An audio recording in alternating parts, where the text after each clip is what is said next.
यवतमाळ जिल्ह्यामध्ये संपूर्ण जेवढे काही महसुली मंडळ आहे 114 त्या 114-15 मंडळामध्ये सर्व मोठ्या प्रमाणात 65 मिलीमीटरच्या वर पाऊस पडलेला आहे आणि मोठ्या प्रमाणात या ठिकाणी पिकांचं नुकसान झालेलं आहे। सोयाबीन पीक असेल, कापूस असेल किंवा फळबाग लागवड असेल किंवा ऊस क्षेत्र असेल काही भागामध्ये तर मोठ्या प्रमाणात नुकसान झालेलं आहे आणि अशा वेळेस प्रशासनाचा आज आढावा मी जिल्हाधिकारी कार्यालयामध्ये घेतला।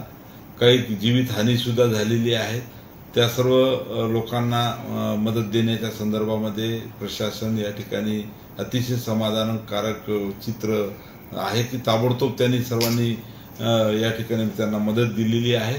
त्याच पद्धतीने मृत्यू जनावर आहेत त्याची पंचनामे होऊन संबंधित शेतकऱ्याला या ठिकाणी त्याची नुकसान भरपाई दिलेली आहे आणि हे सर्व चित्र असताना आज जिल्ह्यामध्ये खरं तर शासनाकडून मदत सुद्धा आलेली आहे।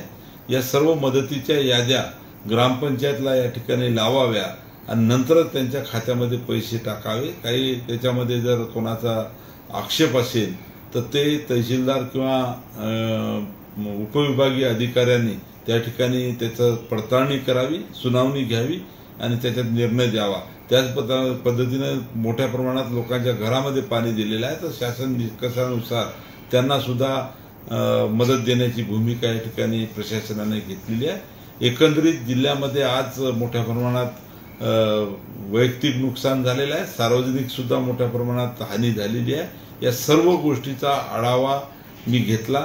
तात्काळ शासनाच्या मुख्य सचिवापासून वेगवेगळ्या सचिवांना मी बोललो, प्रस्ताव आम्ही पाठवलेले आहेत। लवकर शासन सुद्धा त्या ठिकाणी जे आमचं ठरलेलं आहे कॅबिनेटमध्ये राज्याचे मुख्यमंत्री आणि दोन्ही उपमुख्यमंत्र्यांनी ज्या पद्धतीने या ठिकाणी सर्व मंत्रिमंडळातल्या मंत्र्यांना सूचना केलेल्या आहेत त्या पद्धतीने या ठिकाणी प्रस्ताव आम्ही पाठवून तात्काळ या ठिकाणी मदत देण्याची भूमिका शासनाची आहे।